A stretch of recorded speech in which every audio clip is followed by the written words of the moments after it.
Chapter 6. They Don't Know Me or My Journey. From the moment corporate executives meet me in person, they are surprised that I was not the typical Black woman. I am not the typical Black woman because I am well groomed. I can conjugate a verb, and my outward exterior exudes confidence. When I explain how I can help support their organizations, they become excited, and the journey begins. Shortly thereafter, the dynamic of the relationship changes because they realize that not only am I confident, but I am also well educated, highly experienced, and able to communicate with individuals at all levels of the organization. This excitement turns into intimidation. Why do you have to list your 11 certifications on your signature line on your email? Why not? Why do you walk around with your head held high? Why not? Why are you so excited when you stand in front of a room of physicians or non-physicians and discuss clinical documentation improvement? Why not? Why can't you act the way that we want you to act? Why can't you spend your day when you're on site commiserating with us? Why are you so professional? You see, as a Black woman, I must be all the things that you believe I'm not. I must hold myself to a higher standard and more. The reality is, I know who I am because I know where I've been. In high school, I worked my way up, starting as a cashier, and worked my way up to a manager.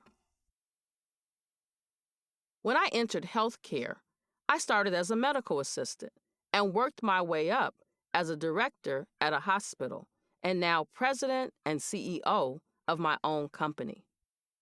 I constantly remember that at age 18, I gave birth to a little girl who could not hear, who the doctor said would not walk, who does not talk, and who at age 31 is mentally about 5 years old.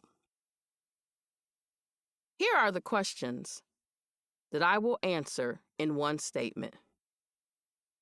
When you question why I add all my 11 certifications to my signature line on my email, when you ask me why I hold my head up high when I walk down the hallway or when I walk down the street, why do I always have a smile on my face? Why am I so excited when I get to do and operate in my zone of genius? It's because I'm happy of who my journey has allowed me to become. What I have realized is that they were not happy about their journey.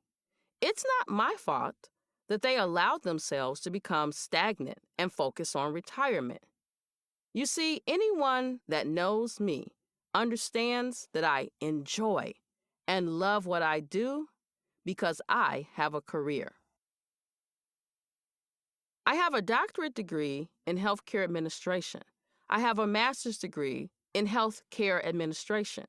I have a master's degree in project management.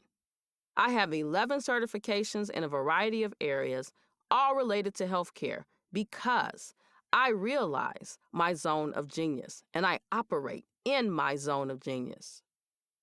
When you ask me why I do what I do, and why I act the way I act, and why I say the words and use the words that I do, my response is, why aren't you?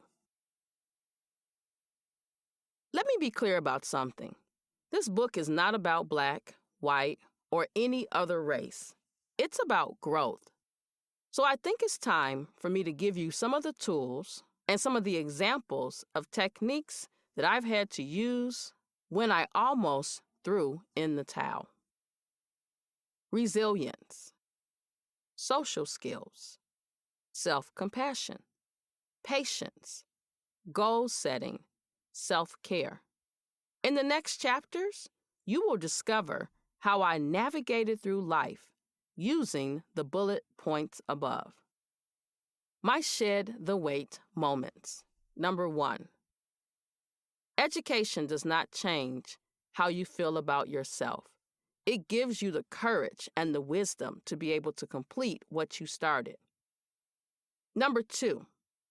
Do not allow yourself to become a scapegoat for someone else's unhappiness. Number 3. It is necessary to close one door before another one can open. Number 4. Once you have exhausted all possible approaches in each situation and still face opposition, it may be time to remove yourself from that circumstance. Number 5. Stay away from individuals who engage in psychological games against you and strive to continuously learn and improve yourself so that you stay ahead of them without their knowledge. Open your Grow With Me journal and follow the prompts provided.